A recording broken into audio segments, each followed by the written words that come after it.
Hello friends and welcome to the channel. आज का जो हमारा लेक्चर है बेसिकली मैथ्स ओलंपियाड से रिलेटेड है। यहाँ पे एनएमटीसी 2023 के सब जूनियर लेवल के लिए थोड़ा सा प्रिपरेशन कर रहे हैं और इम्पॉर्टेंट क्वेश्चन ना बोल के इसको मैं बोल दूँ, प्रीवियस ईयर 2019 में जो भी पेपर आया था उसके कुछ मैंने क्वेश्चन लिए हैं, उनको हम सॉल्व करने वाले हैं। सो आई होप आप सभी के लिए ये सारे क्वेश्चंस यूज़फुल रहेंगे। वैसे तो ये जो बच्चे प्रिपेयर कर रहे हैं एनएमटीसी के लिए, उन बच्चों के लिए वीडियोज़ हैं, बट हाँ, अगर आप प्रिपरेशन कर रहे हैं आपके टीचिंग एग्जाम्स के लिए भी, तो this video will be useful for you also. चलो स्टार्ट करते हैं class. So this is your first question. Question है if 4921 multiplied by d, then this will be equal to a b b b d, then the sum of this digit, है ना। तो इसके लिए कुछ भी स्पेसिफिक फॉर्मूला नहीं होता है। यहाँ पे आपको ट्रायल एंड एरर मेथड लगाना होता है, थोड़े से लॉजिक्स लगाओगे। लॉजिक बस इतना लगा सकते हो इस क्वेश्चन में कि d can not be one, d तो वन नहीं होगा, है ना। बिकॉज d को अगर वन से मल्टीप्लाई करोगे सो यहाँ पे d वन आ जाएगा, एंड वन को टू से मल्टीप्लाई करोगे this will be two and this will be nine, है ना। सो b की वैल्यू तो सेम होनी चाहिए, तो d can not be one. Then you can think of two. Two भी नहीं होगा, वाई? बिकॉज देखो, टू से फोर को मल्टीप्लाई करोगे तो टू फोर ज़ा एट हो जाएगा, और फिर क्या होगा, सिर्फ और सिर्फ आपको फोर डिजिट नंबर मिल पाएगा इससे, है ना। तो फोर डिजिट नंबर तो हमें चाहिए नहीं, हमें चाहिए फाइव डिजिट नंबर, जिसमें भी तीन डिजिट्स जो बीट्स के रहेंगे, यानी tens, hundred and thousand digit, ये जो रहेगा वो कैसा रहेगा, सेम रहेगा। ठीक है। सो ट्रायल एंड एरर मेथड लगेगा, मैं बता देता हूँ कैसे आप चेक करोगे। 4921 है, let's say d is equals to five. मैंने अज्यूम किया है कि d फाइव है, so let's check whether it is five और नॉट। तो five one five, then it will be ten, carry over one, then 45 plus one six, है ना। मैं यहीं रुक जा रहा हूँ, आगे मल्टीप्लिकेशन आप कर सकते हो, बट देखो यहाँ के दोनों डिजिट्स अलग है, इसीलिए आपको डी ऐसा चूज़ करना है जिससे क्या हो, टेंस और हंड्रेड और थाउजेंड तीन डिजिट आपके कैसे हो, सेम हो। चलो, तो इसके लिए तो आप चेक करोगे डिफरेंट डिफरेंट नंबर रख के, आई नो, इसीलिए मैं क्या कर रहा हूँ, डायरेक्टली आपको बता रहा हूँ। d इज इक्वल्स टू क्या है, सेवन है। d कितना रहेगा, सेवन रहेगा। It is not equals to five. Seven से मल्टीप्लाई जब आप करोगे तो देखो चेक कर लो, सेवन वन ज़ा will be seven, seven two ज़ा fourteen, carry over one, seven nine ज़ा 63 plus one will be 64, carry over 6, and this will be how much, 28 plus 6 34। ठीक है। अब देखो यहाँ पे, अब आप इसको कंपेयर कर सकते हो with a d, sorry this is b, again b and again b and then d। ठीक है, फाइव डिजिट नंबर है जिसमें बीच के तीनों डिजिट्स कैसे हैं, सेम है। यहाँ से जब कंपेयर करोगे तो आपको क्या मिलेगा, you will get how much, sorry, you will get a is equals to three, b is equals to four and d is equals to seven. आपको तीन चीज़ें मिल गई हैं यहाँ से। ठीक है, ये तीन चीज़ों में अब आपको क्या करना है, अब आपको मल्टीप्लाई करना है सेम नंबर को, किससे, सेवन से। आपको इसी नंबर को three four four four seven को मल्टीप्लाई करना था सेवन से। अगेन देखो यहाँ पे लिखा हुआ है A B B D, and इसको मल्टीप्लाई करना है सेवन से। अच्छा, जब आप इसको मल्टीप्लाई करोगे you will get this as two four one one two nine, है ना। एंड आफ्टर दैट आपको क्या करना है, इसके जितने भी डिजिट्स हैं, डिजिट्स को क्या करना है, सम फाइंड आउट करना है। इधर लिखा हुआ है then the sum of the digit of this one. तो इसके डिजिट को अगर आप प्लस करोगे, two plus four plus one plus two plus nine, so this will be equal to how much, this will be equal to 19। कितना आएगा, 19 आएगा। So the sum of this product, sorry, the digits of this product will be equal to 19। So इसका correct option क्या होगा, option 19, option A 19 will be your correct answer. चलो next question.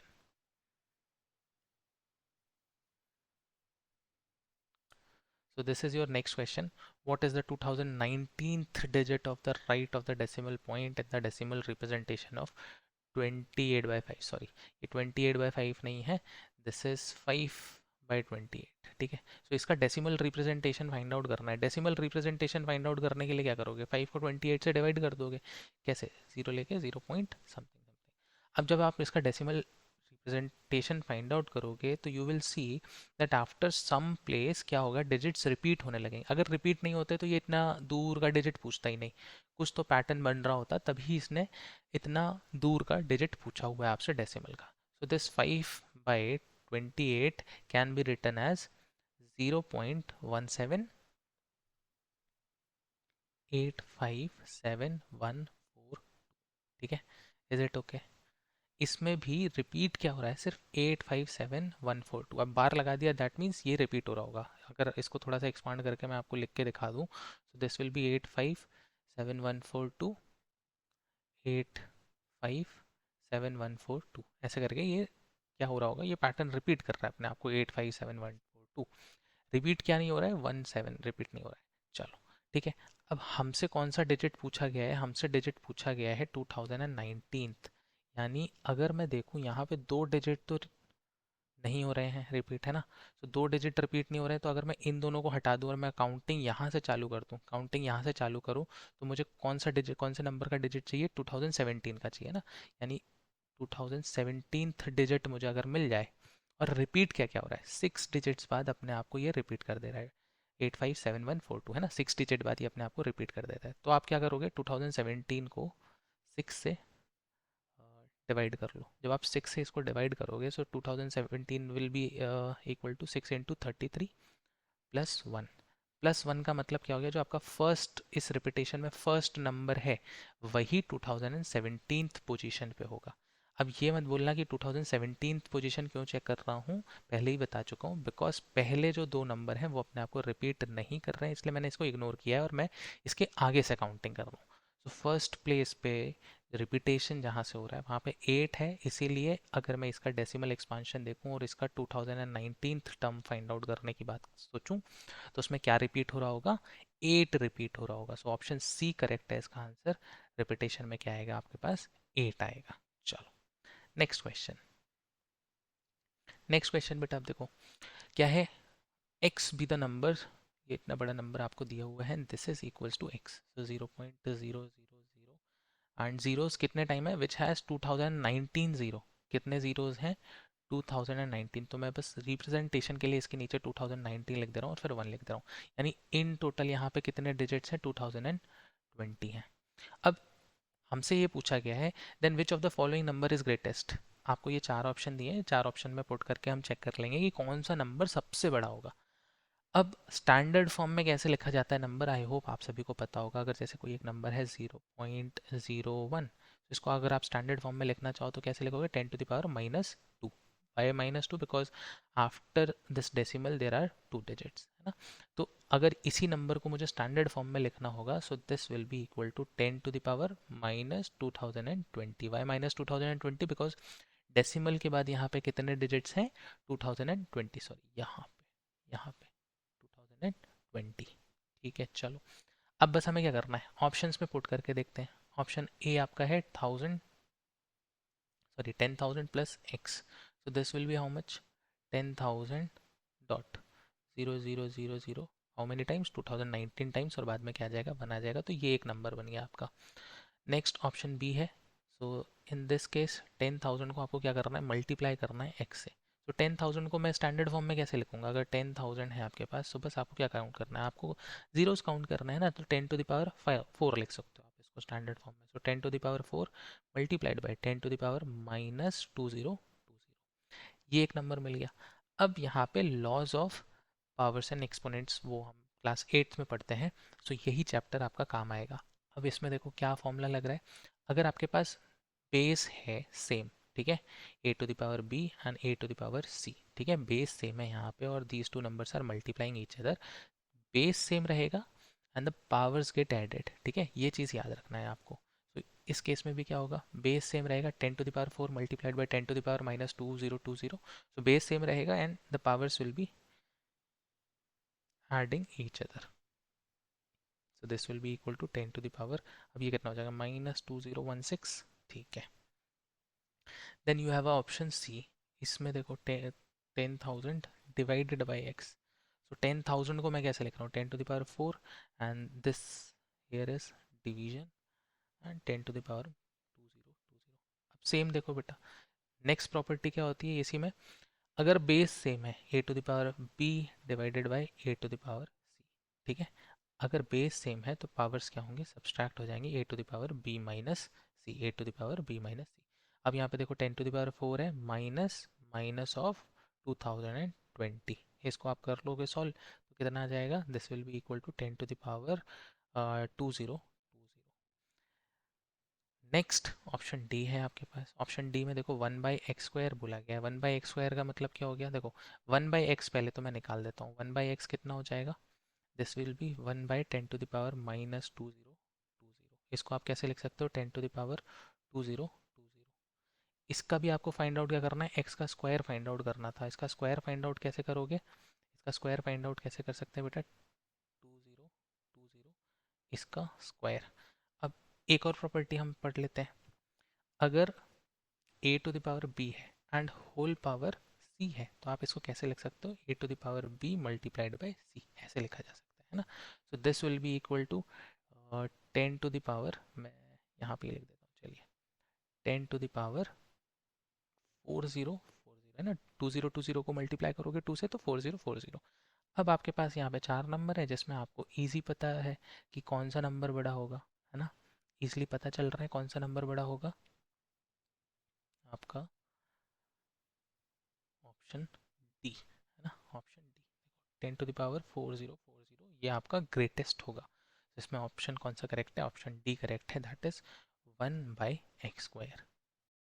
तो हमारा जो नेक्स्ट क्वेश्चन है वो क्या है, इफ़ दिस सम, यहाँ पे आपको एक सम दिया हुआ है और ए बी सी की वैल्यू आपको फाइंड आउट तो नहीं करनी है, डी भी दिया हुआ, ए बी सी डी 4 आपके पास, ई ऑल्सो, ओके 5 आपके पास वैल्यूज़ हैं, डिफरेंट वेरिएबल्स हैं, इनकी वैल्यू फाइंड आउट करेंगे। और हमको ये फाइंड आउट करना है कि ये इक्वेशन सेटिस्फाई करने के जितने पॉसिबल वैल्यूज़ होंगे वो हमें फाइंड आउट करना है। और साथ ही साथ एक चीज़ यहाँ पे लिखी हुई है, जो ए बी सी डी ए हैं वो कैसे हैं, डिस्टिंक्ट वैल्यूज़ है ना, एक जैसे नहीं होंगे, ए और बी सेम नहीं होगा। चलो स्टार्ट करते हैं इस क्वेश्चन को। सो क्वेश्चन कैसे आप स्टार्ट कर सकते हो, देखो कोई स्पेसिफिक फॉर्मूला नहीं है, A B C B A and this is D E D D. बस सोचना है थोड़ा, यहाँ से स्टार्ट करोगे तो सी प्लस ए जो है वो आपके पास क्या होना चाहिए, डी होना चाहिए, ठीक है। और ए प्लस सी, देखो यहाँ से अगर मैं चेक करूँ तो ए प्लस सी कैसा होना चाहिए, डबल डिजिट नंबर होना चाहिए, ठीक है। कैसा होना चाहिए, डबल डिजिट नंबर होना चाहिए। अच्छा, ए और सी अगर आप डिस्टिंक्ट वैल्यू ले लो, मैक्सिमम डिस्टिंक्ट वैल्यू ले लो, मैक्सिमम मतलब 9 और 8 ले लो आप, तो कितना हो जाएगा, दैट विल बी 17, है ना। सो ये जो नंबर है यानी ये जो डी है वो मैक्सिमम क्या हो सकता है, 1 हो सकता है। मैक्सिमम कितना हो सकता है, 1 हो सकता है ना। अब इसको आप 1 बोलो चाहे सी प्लस ए ऐसे लिख लो, आप डी को तो 1 ही बोल रहे हो, है ना। डी को आपने बोल दिया, डी को आपने बोल दिया 1। और सी प्लस ए की वैल्यू क्या हो सकती है, 1, यानी डबल डिजिट नंबर कौन सा हो सकता है, 1 या तो 11 होगा, है ना। 1 तो हम ले नहीं सकते इसीलिए 11 लेंगे, सी प्लस ए क्या ले रहे हैं, 11 ले रहे हैं, ठीक है। अब 1 क्यों नहीं ले सकते, ऐसे दो इंटीजर सोचो जिनका सम 1 आ जाए, कोई का नहीं, है ना। तो सी प्लस ए क्या रहे हैं, हम क्या कर रहे हैं, इसको ले रहे हैं 11। अच्छा, अब मैं यहाँ पे थोड़ा सा इरेज करके लिख देता हूँ, यहाँ पे डी के प्लेस पे लिख देते हैं हम, क्या लिख देंगे, डी के प्लेस पे 1 लिख देते हैं, चलिए। So this is 1 and this is also 1, this is also 1। अब बी प्लस बी क्या हो सकता है, ठीक है, बी प्लस बी क्या हो सकता है, this should be equal to how much, 21 हो जाए। 21 तो फाइंड आउट कर ही नहीं सकते, है ना। बी की मैक्सिमम वैल्यू आप वंस डिजिट के हिसाब से 9 लोगे, 9 + 9 कितना आएगा, 18 ही आएगा। और यहाँ पे डिजिट चेंज नहीं होनी चाहिए, लास्ट डिजिट आपकी क्या होनी चाहिए, 1 होनी चाहिए। तो आप क्या पॉसिबल, आपके पास दो चीज़ें हैं, या तो बी की वैल्यू 0 हो, है ना। बी की वैल्यू 0 हो तो बी प्लस बी कितना हो जाएगा, 10 हो जाएगा, और इसका कैरी ओवर जो यहाँ पे 1 आया होगा वो ऐड होके 1 आ जाएगा, ठीक है। एक पॉसिबल वैल्यू ये हो सकती है, या तो बी प्लस बी आपका क्या होना चाहिए, सॉरी, बी प्लस बी 0 होना चाहिए था, या बी प्लस बी 10 होना चाहिए। तो बी प्लस बी 10 कैसे होगा, जब आप बी की वैल्यू क्या ले लो, 5 ले लो। तो आपके पास बी के दो वैल्यूज़ हैं, एक है 5,0, है ना, क्या है आपके पास 5,0। तो बी की वैल्यू भी हम फिक्स कर सकते हैं ना, 0 0 ना लेके हम लिख रहे हैं यहाँ पे 5, ठीक है। 0 आप ले नहीं सकते, क्यों 0 नहीं लोगे, क्योंकि अगर आप 0 ले लोगे यहाँ पे, अगर आप बी की वैल्यू 0 लिखते हो, तो 0 + 0 और 1, ठीक है। तो यहाँ पे अल्टीमेटली 1 आ गया ना। यहाँ पे कुछ कैरी ओवर नहीं आएगा, और यहाँ पे कैरी ओवर नहीं आएगा तो ये जो वैल्यूज़ हैं ए प्लस सी, हमने क्या लिखा था, ए प्लस सी कैसा होना चाहिए, 11। तो यहाँ पे सेम आ जाएगा, यानी डी और ई जो रहेंगे सेम आ जाएंगे, यहाँ पे भी 1 आ जाएगा, यहाँ पे भी 1 आ जाएगा। अब क्वेश्चन में आपको क्लियरली लिखा था ये कैसे हैं, डिस्टिंक्ट डिजिट है। डिस्टिंक्ट डिजिट मतलब ए और डी कैसे होने चाहिए, इक्वल नहीं होने चाहिए, है ना।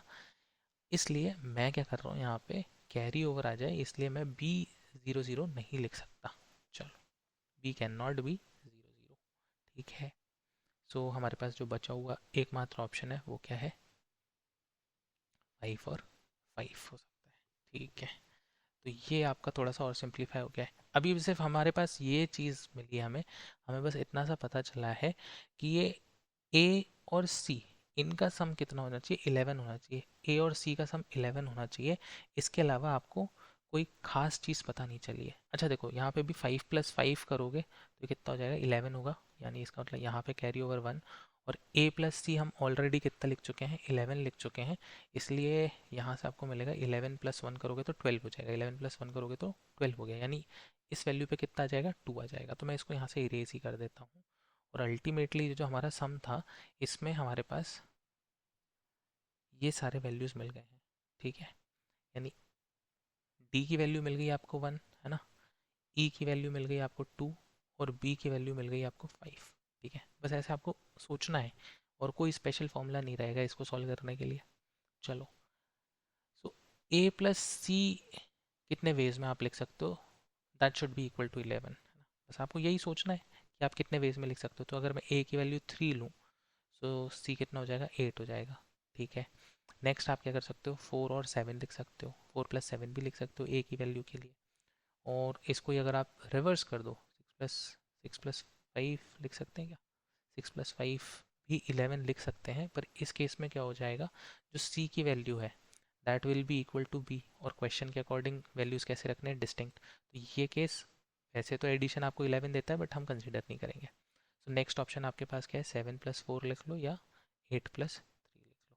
इसका मतलब आपके पास कितने ऑप्शन है, ये दो और ये दो, ठीक है। तो कितने ऑप्शन हो गए, 4 ऑप्शन हो गए। यानी पॉसिबली आप इसके कितने सॉल्यूशन निकाल सकते हो, इसमें यही पूछा गया था कि पॉसिबल वैल्यूज़ आपको फाइंड आउट करनी है, ठीक है। तो पॉसिबल आप कितने सॉल्यूशंस निकाल सकते हो, 4 सॉल्यूशंस निकाल सकते हो आप इसके, ठीक है। चलो नेक्स्ट क्वेश्चन।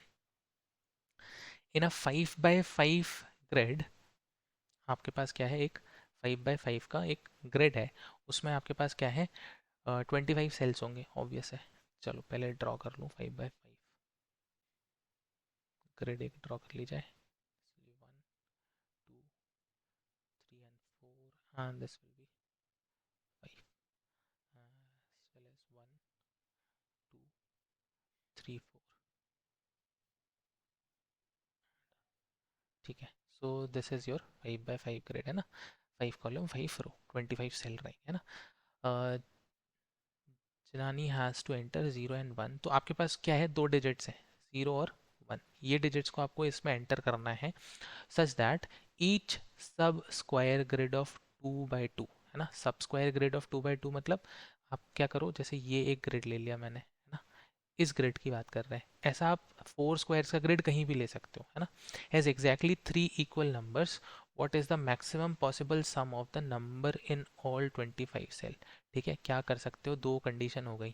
कंडीशन दो क्या है, मैक्सिमम सम बनाना है आपको। कैसा बनाना है, मैक्सिमम सम बनाना है। मैक्सिमम सम बनाने के लिए ज़्यादा से ज़्यादा आप क्या यूज़ करोगे, 1 यूज़ करोगे ना, 0 से तो फिर सम मैक्सिमम नहीं बनेगा। एंड नेक्स्ट चीज़ कि 3 इक्वल नंबर होने चाहिए उसमें। कैसे होने चाहिए, 3 इक्वल नंबर होने चाहिए। 3 इक्वल नंबर के लिए मतलब 3 बार आप 1 लिखोगे, है ना, और एक बार आप 0 लिखोगे। चलो स्टार्ट करते हैं, फिल करना स्टार्ट करते हैं। और इसमें भी कोई रूल नहीं है, कोई लॉ नहीं है, बस आपको लॉजिक यूज़ करना है। फॉर एग्जाम्पल, अगर मैं यहाँ पे 1 1 और 1 लिख दूँ और यहाँ पे 0 लिख दूँ, ठीक है।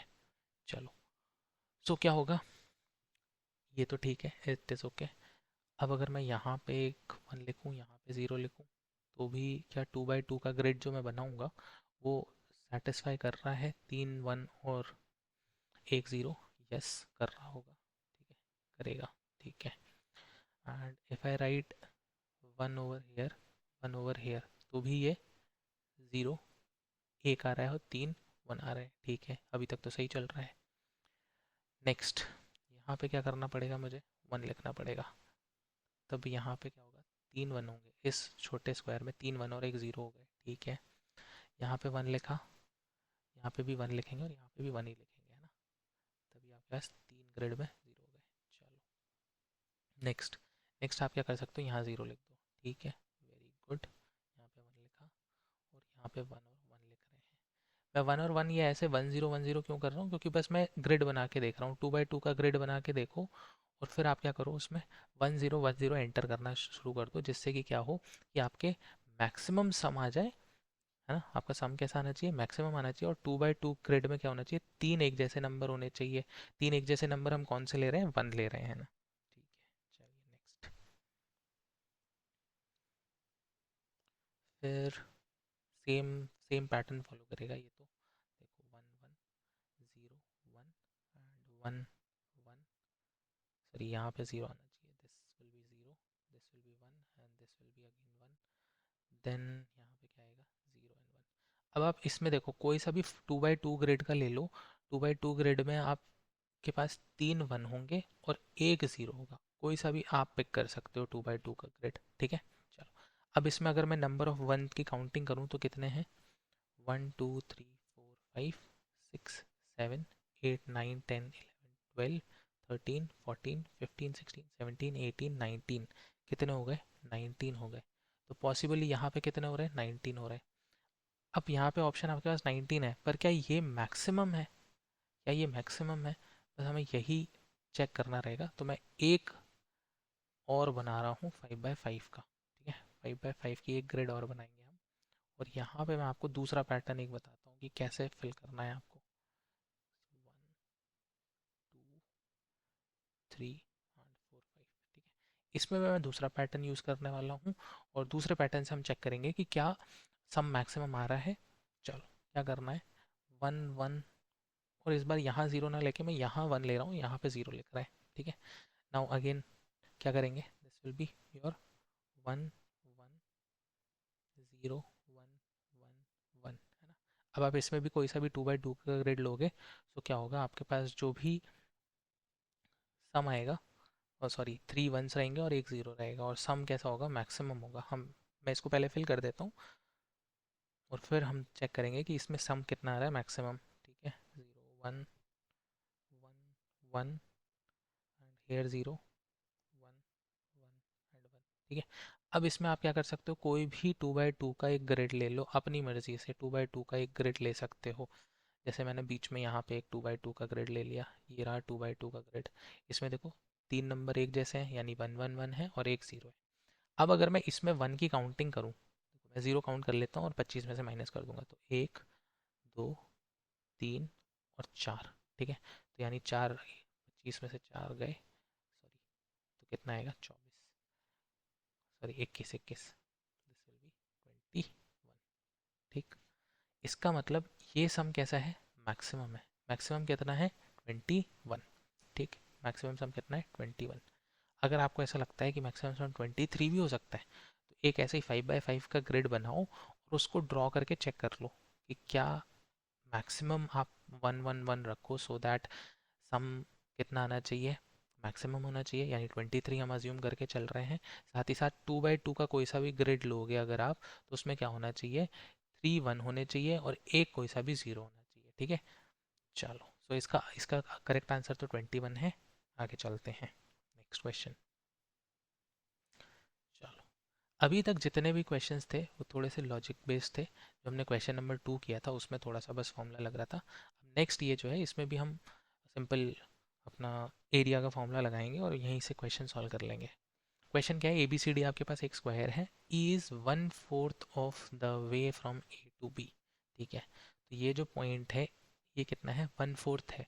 So if I take this complete as X, A B को मैं क्या लिख लूँ, एक्स लिख लूँ, है ना। ए बी को अगर मैंने लिखा एक्स, सो ए ई कितना हो जाएगा, this will be X by 4, है ना। यही हो जाएगा, this will be X by 4, है ना। 1/4 है इसलिए X by 4। Now F is 1/4 of the way from B to C. अब ये भी कितना है, ये भी वैसे एक्चुअल में क्या है, ए बी और बी सी क्या है, एक्स ही रहेंगे। क्यों, क्योंकि स्क्वायर पहले ही बोल दिया है। यहाँ से मैं क्या लिख सकता हूँ, this is also equal to X by 4, this is also equal to X by 4। So मैं यहीं पे लिख देता हूँ बी एफ, ये इक्वल होंगे। And X is the centre of the square, ये कैसा है, सेंटर है। And side of the square is 8 centimetre, यानी इसको एक्स ना लेके मैं डायरेक्टली क्या लिख लेता हूँ, 8 लिख लेता हूँ। 8 लिख लिया, सो 1/4 of 8 will be 2, sorry this will B 2, है ना। फोर्थ कितना हो जाएगा, 2 हो जाएगा। चलो सभी कुछ इरेज कर देता हूँ। सो मैंने ये लिख दिया कि ए कितना है, यहाँ पे मैं लिख देता हूँ 2 है, this is 2, this is also 2 because ये पूरा लेंथ कितना था, 8 सेंटीमीटर, इसीलिए 2 2 है। Then you have to find the area of the shaded region. अब ये शेडेड रीजन का एरिया फाइंड आउट कैसे कर सकते हैं, कोई स्पेसिफिक तो हमको दिया नहीं है कौन सा शेप है। हम क्या करते हैं, एक परपेंडिकुलर यहाँ से ड्रॉ करें मिड पॉइंट से। एक्स आपको ऑलरेडी बोल दिया गया है, एक्स क्या है, सेंटर है। एक्स क्या है, सेंटर है। सेंटर का मतलब क्या हो गया, यहाँ से लेके यहाँ तक का डिस्टेंस कितना होगा, 4 यूनिट होगा। सेम यहाँ से लेके यहाँ तक का कितना होगा, 4 यूनिट होगा। सेम आप ऐसे बोल सकते हो कि यहाँ से लेके यहाँ तक एक्स तक 4 यूनिट होगा, ठीक है। सो मैंने क्या किया, एक लाइन ड्रॉ कर लिया है इसके बीच में।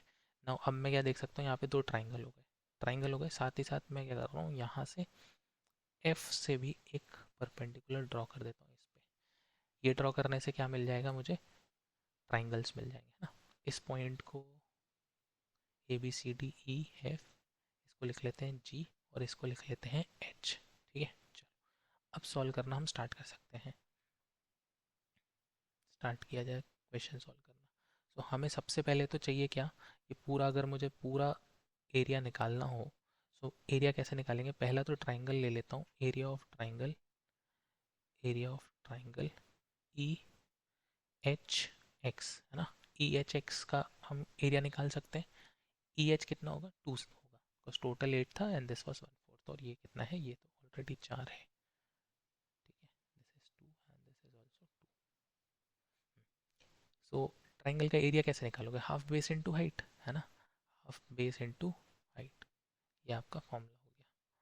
अब हाफ बेस कितना है, बेस आप रख लो 2 यूनिट्स है, और हाइट कितनी है, हाइट कितनी है, 4 यूनिट्स है। सॉल्व करेंगे कितना आएगा, 4 यूनिट स्क्वायर आ गया।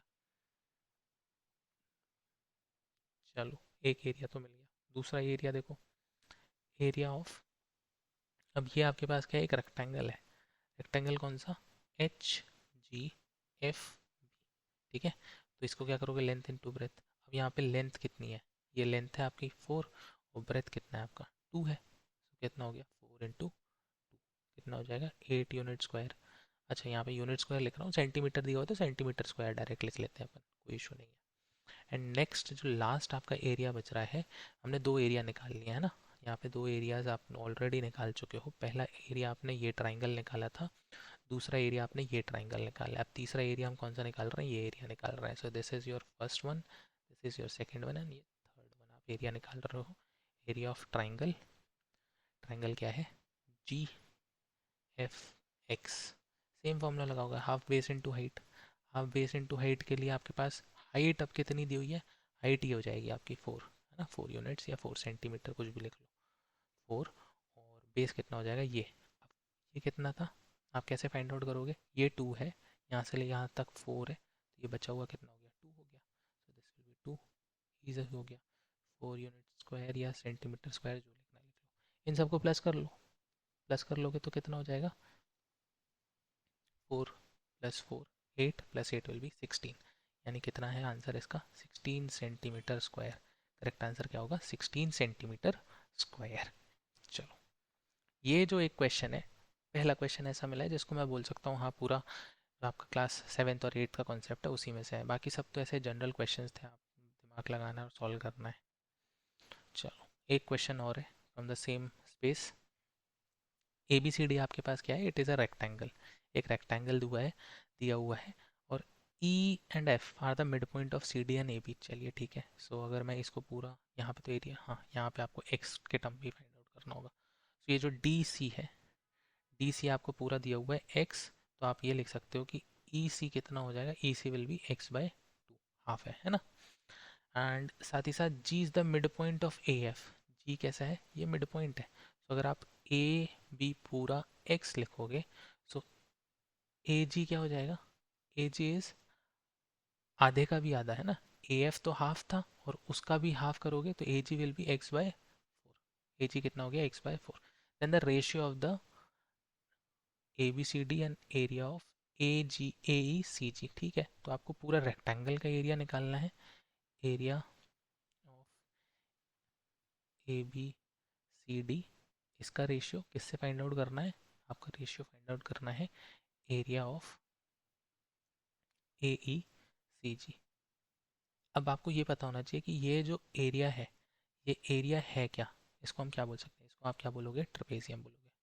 ये क्या है, ट्रेपेजियम है। ठीक है। अब ट्रेपेजियम का एरिया कैसे फाइंड आउट करते हैं, एरिया ऑफ ट्रेपेजियम बता, पहले तो रेक्टेंगल का लिख लेते हैं, हम अज्यूम कर लेते हैं दिस इज एक्स और इसका ब्रेथ अज्यूम कर लेते हैं वाई, है ना, इसको वाई अज्यूम कर लेते हैं, कोई इशू नहीं है। लेंथ इंटू ब्रेथ भी लिख सकते हो, जो आपकी मर्जी। तो क्या हो जाएगा, एक्स इंटू वाई हो जाएगा, ये एरिया तो एक्स इंटू वाई हो गया, क्योंकि रेक्टेंगल का एरिया आपको पता है लेंथ इंटू ब्रेथ होता है।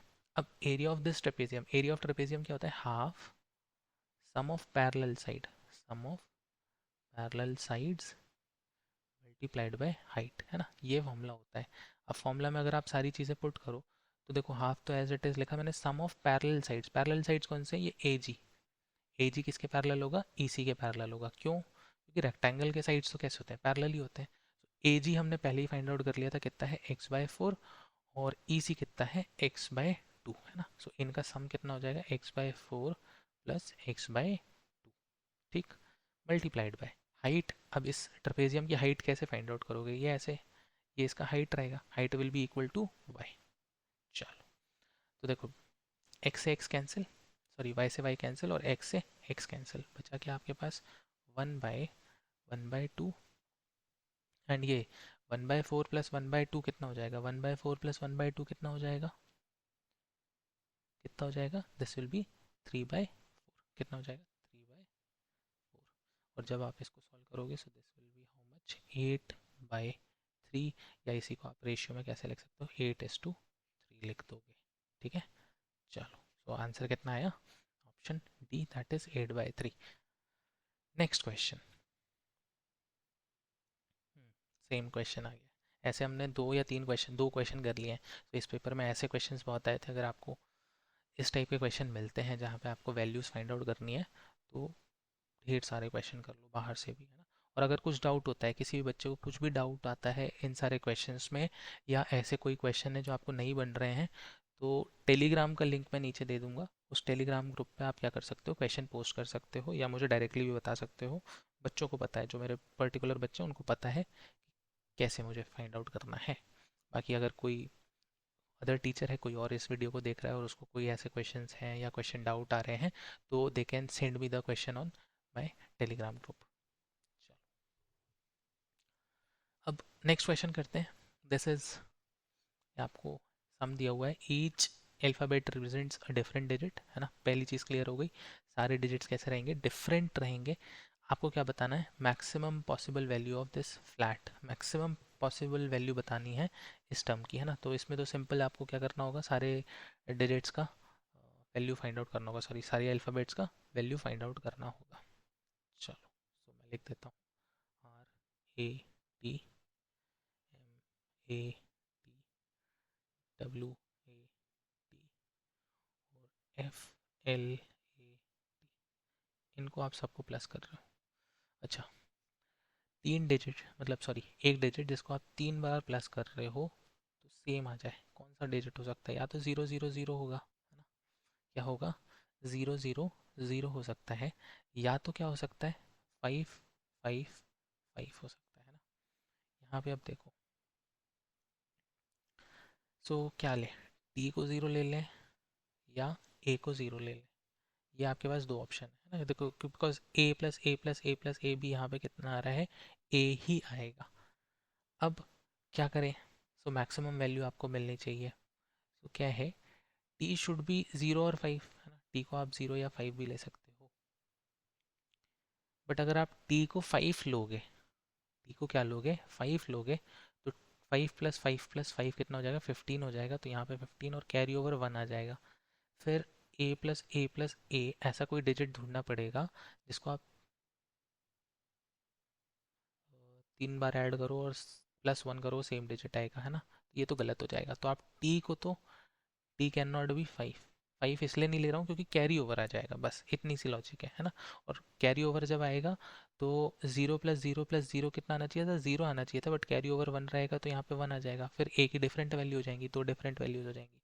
इसीलिए हम क्या कर रहे हैं, टी को, what we are doing, we are taking T is equals to 0।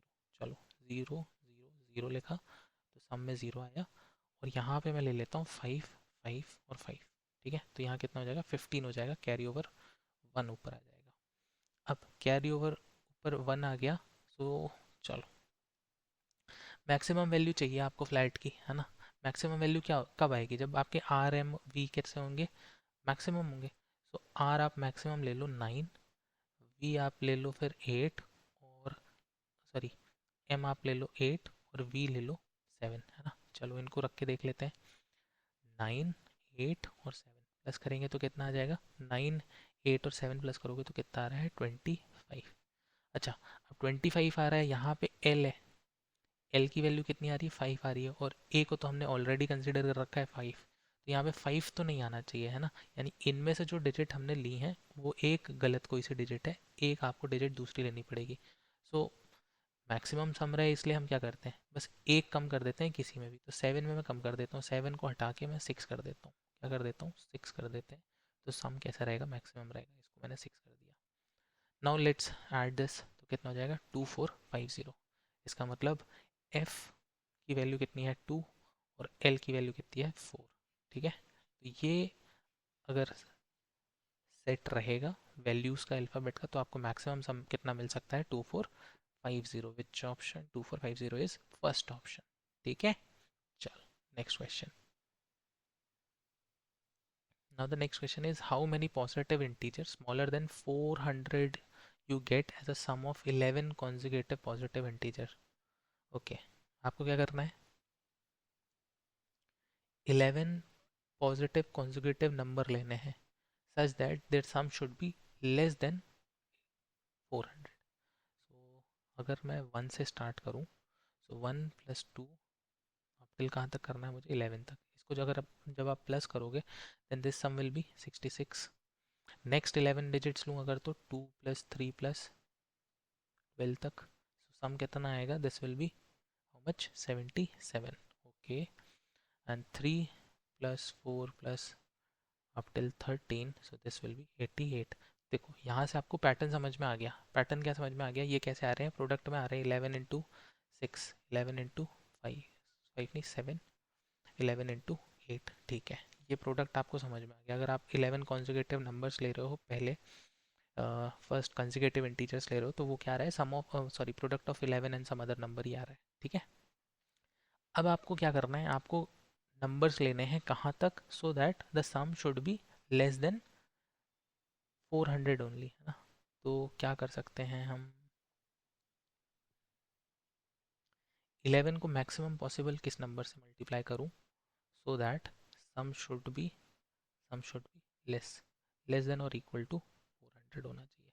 11 into, आपको देखो ट्रायल एंड एरर मेथड है, आप मल्टीप्लाई करके चेक कर सकते हो, 37, 35, 36, 33। तो लेट से मैं इसे मल्टीप्लाई कर देता हूँ, 37 से मल्टीप्लाई करके देखते हैं, 7, this will B 7 cross 3 cross 3, this will B 7 10, ये तो ज़्यादा हो जा रहा है, ठीक है। सो 37 से तो नहीं करना है, let's multiply this by 36, 6 6 cross 3 3, चलो 396। सो ठीक है, इसको हम किससे मल्टीप्लाई कर सकते हैं 36 से, यानी देखो 6 है, ऐसे हमें कहाँ तक लिखना होगा, 11 × 36, तो सम कितना आ रहा होगा तुम्हारा, यानी ये 6 से लेके 36 तक चल रहा है, सम आपका कितना आ जाएगा 396 आ जाएगा, 396 आ जाएगा। हमें यही पूछा गया था कि how many positive integer smaller than 400 you can get as a sum of 11 consecutive positive integer, है ना। सो इसको अगर मैं 1 काउंट करूँ, देखो यहाँ पे 11 × 6 लिखा हुआ है, यानी इसके पहले के 5 अगर मैं हटा दूँ, इसके पहले के 5 टर्म्स में हटा दूँ, तो सम हमेशा कब कहाँ तक रहेगा, लेस देन 400 रहेगा। तो आपको कितने मिले थे, 1 2 3 ऐसे करके कितने सीक्वेंस मिले थे, कितने सम्स मिले थे। आपने 11 × 36 किया था, पहले के 5 हटा दे रहे हैं क्योंकि 11 × 5 करोगे कितना आएगा 55 आएगा, और आप ऐसे पॉजिटिव इंटीजर ढूंढ ही नहीं पाओगे जिन 11 पॉजिटिव कॉन्जिक्यूटिव इंटीजर जिनका सम कितना आ जाए 55 आ जाए, बिकॉज हमने स्टार्ट ही 1 से किया था, है ना। चलो, तो 36 इन टोटल आपके पास आए थे, और 36 × 11 विल बी 396, सम आपका 400 से छोटा था। और -5 क्यों कर रहा हूँ मैं इसमें से, बिकॉज इसके पहले के जो प्रोडक्ट हैं उसको तो हमने कंसिडर करना ही नहीं है, क्योंकि इससे पहले कोई भी आप 11 कॉन्जिक्यूटिव पॉजिटिव नंबर फाइंड ही नहीं कर सकते जिसका सम 55 44 आए 33 आए, है ना। तो इसलिए माइनस किया तो कितना हो गया 31। इसका मतलब आपके पास कितने ऐसे सेट बन जाएंगे, 31 सेट्स बन रहे होंगे, ठीक है। जिनको अगर आप कॉन्जिक्यूटिव 11 टर्म्स लोगे, पॉजिटिव इंटीजर्स लोगे, तो सम उसका कैसा रहेगा, लेस देन 400 ही रहेगा। चलो, तो आज के लेक्चर का लास्ट क्वेश्चन करते हैं। Let X Y and Z be positive real number. आपके पास तीन पॉजिटिव रियल नंबर हैं, एक्स वाई और जेड, और इन तीनों का रिलेशन कैसा दिया हुआ है, एक्स वाई से बड़ा, वाई जेड से बड़ा, ठीक है। अब आपके पास क्या केस है, X plus Y plus Z is equals to 20.1। So which of the following statement is true, कौन सा स्टेटमेंट ट्रू है ये बताना है। चलो चेक कर लेते हैं, वैल्यूज रख रख के देखेंगे, रैंडम वैल्यूज रख के देखते हैं, है ना। लेट एक्स विल बी 10, और वाई को ले लो, वाई को ले लो, कितना लिख लेते हैं, 9.9 लिख लेते हैं, 9.9, ठीक है ना। जेड कितना हो जाएगा फिर, Z will be how much, 1.1, 1.1 नहीं होगा, दिस विल बी 1.2। चलो, अब पहला स्टेटमेंट आपको ये बोल रहा है एक्स और Y will be always less than 99, तो 10 इंटू 99.9 करोगे तो 99 के बराबर आ रहा है, और ये तो ऑलवेज लेस देन बोला गया है ना, तो ये तो इक्वली आ गया, यानी ये फर्स्ट ऑप्शन तो गलत ही हो गया। फिर आपको ये बोला जा रहा है कि X and Y are always greater than 1, ठीक है। एक्स और वाई कैसे रहेंगे, अगर इनका प्रोडक्ट आप फाइंड आउट कर रहे हो तो ये कैसे होने चाहिए, ऑलवेज ग्रेटर देन 1। तो ये तो मैंने एक रैंडम सॉल्यूशन सेट लिया था, है ना, एक रैंडम सॉल्यूशन सेट लिया था। एक्स और वाई और जेड की तो कुछ और वैल्यूज भी हो सकती हैं। सपोज मैं एक्स की वैल्यू ले ले रहा हूँ डिफरेंट, एक्स की वैल्यू लिखी मैंने, लेट से 20.050, वाई की वैल्यू ली मैंने 0.049, और जेड की वैल्यू ले ली मैंने 0.001, ठीक है। इनको प्लस करोगे तो भी 20.1 ही आने वाला है। अब इसमें प्रोडक्ट फाइंड आउट करते हैं एक्स और वाई का, तो 20.050 मल्टीप्लाइड बाई 0.049, इसको जब आप मल्टीप्लाई करोगे so you will get how much, this is 0.98245, which is less than 1, ठीक है, लेस देन 1। और यहाँ पे क्या बोल रहा था, it is always greater than 1, ठीक है। तो ऑप्शन बी भी कैसा हो गया हमारा, रॉन्ग हो गया, है ना, ऑप्शन बी भी ट्रू नहीं है।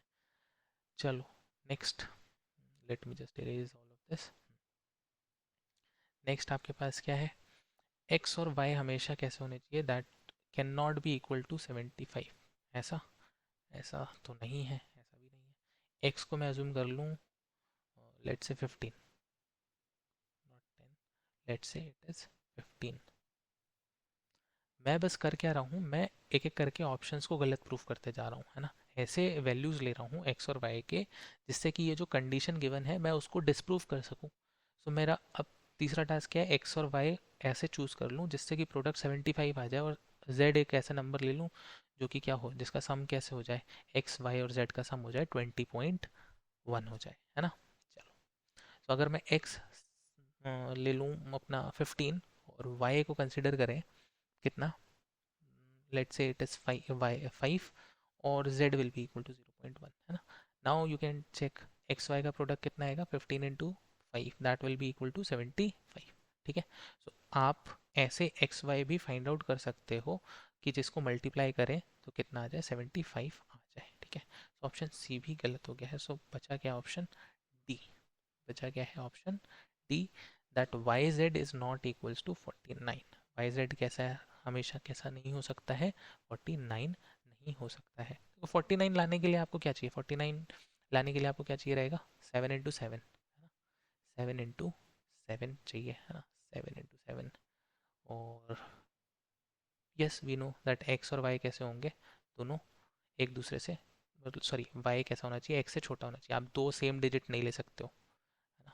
49 का अगर आप प्राइम फैक्टराइजेशन करोगे तो 7 into 7 आएगा, और एक्स और सॉरी वाई और जेड भी कंसिडर कर लो, वाई और जेड लिख लो तो भी कोई इशू नहीं है। सो वाई और जेड सेम डिजिट नहीं हो सकते थे, क्यों? क्योंकि यहाँ पे ऑलरेडी लिखा हुआ है X is greater than Y and Y is greater than Z, है ना, ये इक्वल नहीं हो सकते। और 49 तो दो ही नंबर ऐसे हैं जिनको मल्टीप्लाई, इक्वल नंबर को मल्टीप्लाई करने पे 49 आएगा, 7 इंटू 7 से ही 49 आ सकता है। ठीक है, सो ये प्रॉब्लम भी सॉल्व हो गई। ठीक है, so these were your 10 questions from NMTC, है ना। आगे भी वीडियो आएंगे जिसमें हम क्वेश्चन सॉल्व करेंगे, NMTC 2019 के कुछ और क्वेश्चन सॉल्व करेंगे। साथ ही साथ ये सब जूनियर लेवल का एक टेस्ट था, मैं जूनियर लेवल के लिए भी एक वीडियो निकालूंगा। अगर आपको पसंद आता है तो उसे लाइक करें, कमेंट करें और चैनल को प्लीज़ सब्सक्राइब करके जाएं, जिससे आपको ये वीडियो कंटिन्यूसली मिलते रहे। Thank you so much, take care.